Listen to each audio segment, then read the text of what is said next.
వాక్య అంశంతో ప్రభు మనతో మాట్లాడనే ఉన్నాడు. సదాకాలం యెహోవా యందు గురి నిలుపుట.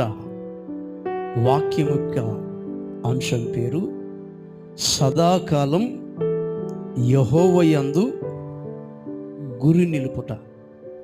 నాతో కలిసి అందరూ మరొకసారి చెప్పండి.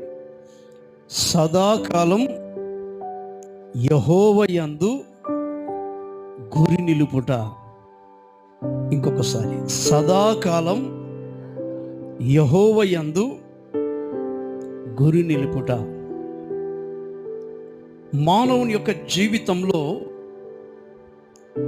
మనము దేవుని మీద గురి కలిగి గనక బ్రతకకపోతే మన గమ్యస్థానం అంతం వరకు ప్రభు మనల్ని